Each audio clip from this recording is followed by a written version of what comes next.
kureba.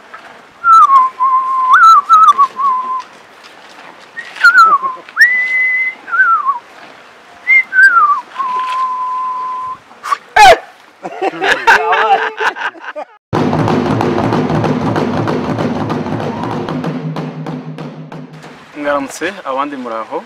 Iyi ni televiziyo nkesha nkuko twabibasezeraniye ko tuzabagezaho byinshi mu muco gakondo wacu bifite umumaro mwinshi. Amazina ni Theogene Twizere. Uyu munsi twagize umugisha ukubona umutumirwa uzi byinshi bijyanye n'ibyo agiye kutubwira. Mwatangira mutwibwira. Murakoze cyane. Nitwa Mushefu Nyirimbinzi. Aba ntuye ku Gisozi. Akaba rero ibyo shakiro byanjye. Numve ibyo mwakenera kumbaza mwambaza. Mbabonye ari bashaka. Arakoze cyane Mushefu. Murakoze. Hari ibyo tugiye dusanze urimo kandi usanzwe ukora uzwiho cyane urushingo. Ubundi urushingo ni iki?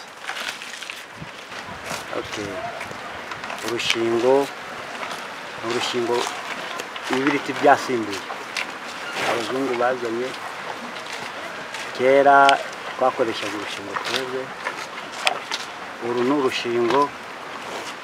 Iyi ni inshingati. Uyishyira hano ugashinga ukazana umuriro. Umuriro rero ukawucana. Kera byazanywe n'abariya abasizwe n'amateka, abasangwa butaka. Ayimina nibagiwe n'abasangwa butaka n'abashumba. Iyo twabaga turi mu ishyamba nta handi twagomba gukura umuriro. Yabaye ngombwa tukajya dushaka ibiti tukakivumburamo umuriro. Na n'ubu njyewe ndacyabikoresha singura ikibiriti. Ndacyakoresha umuco nyarwanda. Niyo mpamvu usanze ndi gushinga biba bita gushinga urushingo. Nta handi wabibona uretse mu Rwanda n'Abanyarwanda babizana. Numva nta n'ikindi. Iyo twabaga turi mu nkana nta kintu twakoreshaga twafashaga mu kote. Ubusanzwe nayo ngiye gucana incanirika. Murakoze. Arakoze cyane. Ngira ngo amatsiko tuyasangiye turi benshi. Ati Abanyarwanda bari bafite ubushobozi bwo kwibonera umuriro hatabaye ikibiriti cyangwa ubundi buryo. Atubwiye inkomoko yaho rwavuye. Amatsiko tuyasangiye turi benshi rero ntabwo byoroshye ko umuntu yafata ibiti bibiri akabona umuriro, ariko se birashoboka. Kanze tugiye gusangira ubunararibonye bwa Mushefu. Atubwire ati munsanze aha, ati giye sinyankoresha ikibiriti, nkoresha umuco gakondo w'abakurambere bacu nkabona umuriro. Atubungiye gucanira inka. Tumusanze rero mu murenge wa Gisozi. Reka akoreshe nkuko abitubwiye. Ati uru n'urushingo, ini nshingati. Ati byose ndabihuza kandi bibona umuriro. Ati ikindi mfite ifumba. Ati bura nshobora kubika umuriro nkaba nawugeza aho nshaka hose. Munyemerere tumuhe umwanya atwereke ibyo akora n'uwo muriro turebe kuboneka. Mukomeze mudukunde, mukore subscribe kandi mukomeze mubisangize benshi. Uyu ni umuco wacu, nitukemere kuhinduka ico. Murakoze cyane. Mushaka gusangira gusa ngenda ndabimenya. Ugiye kuza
nkuko twari dusangiye amatsiko rero ngira ngo murabibona ko umuriro umaze kuboneka. Abanyarwanda bari bafite byinshi kandi bafite ubwenge, kandi n'uyu munsi buracyahari. Igikenewe nuko abantu bakomeza gukora ubushakashatsi ku bitandukanye kugira ngo ubu bwenge nyaboneka umuco wacu wuzuye byose dukomeze tuwusigasire. Reka twegere n'ubundi mushefu akomeza tubwire byinshi kuri rwo no gucanira inka byose. muraho neza, n'amahoro. Nitwa mushefu Nyirindinzi. Mubona mu muco nyarwanda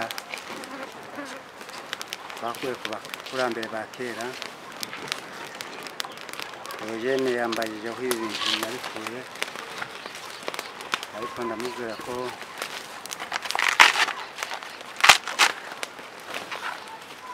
ari umuco nasanze. Kera twabaga mu mashamba, abagabo abahigaga bamwe bita abasubira inyuma n'amateka, bazaga guhiga bagashaka icyo bita urushingo. Bagwita urushingo, murarubona. Iyi ni inshingati, bakabihuza ku buryo bibyara umuriro n'abashumba. Abasubira inyuma n'amateka aribo bavugaga, bari bameze kimwe n'abashumba na n'uyu munsi. Rero umuco nanze kuwuta wa kinyarwanda, nkomeza gushinga. Ubu ngubu sinagura ikibiri.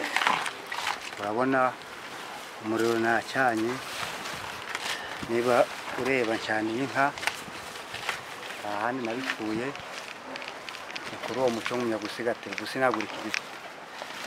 Murakoze. Arakoze cyane, tuzajya tubana muri byinshi. Atubwiye ko ari umushumba kandi n'umutarami byahamye. Tuzajya tubana muri byinshi, atubwire umuco w'inka, dukomeze iby'iwacu tubiteze imbere kandi tubikunde tubikumbure, kugira ngo nyaboneka abato babyiruka bazabisange, nta kundi babisanga mutabasigiye izo mpanuro. Mwakoze kutwemerera kubana natwe, kandi nitubakenera n'ubutaha ndizera ko muzaboneka. Murakoze cyane, tugize ayo mahirwe. Ndabona uracyari umwana mutoya, ariko igihe uzankenera mu muco nyarwanda hose nzakora, kuko njyewe mbishyigikira kuruta nuko nta bundi bushobozi mbifite. Ariko urabona singura n'ibibiriti, na n'ubu nta n'umwana wanjye wabura ikibiriti. Ndabacanira umuriro n'ubu, bakanywa amata nkibera mu nka gusa, nta kandi kazi nkora. Murakoze. Ati ndabacanira nk'uko mwabibonye, ati bakanywa amata, ati nta kandi kazi nkora. Ndakomeza kubashishikariza rero gukora subscribe ku Nkesha TV, dukomeze tubakesha umutima, tubereke iby'iwacu bigiye kuzima, ariko ntibizazima muhari kandi duhari. Dufatanye kugira ngo iby'iwacu bikomeze bisugire bisagambe. Tuzabazanira abataramyi batandukanye b'inkumburwa mu muco w'iwacu kandi wa kinyarwanda, tubisangiza abandi. Urubyiruko rubyiruka n'ahandi rwakura amasomo mutayasize. Mwakoze cyane, Uwiteka akomeze aduhana umugisha. Murakoze cyane, Imana ibahe umugisha.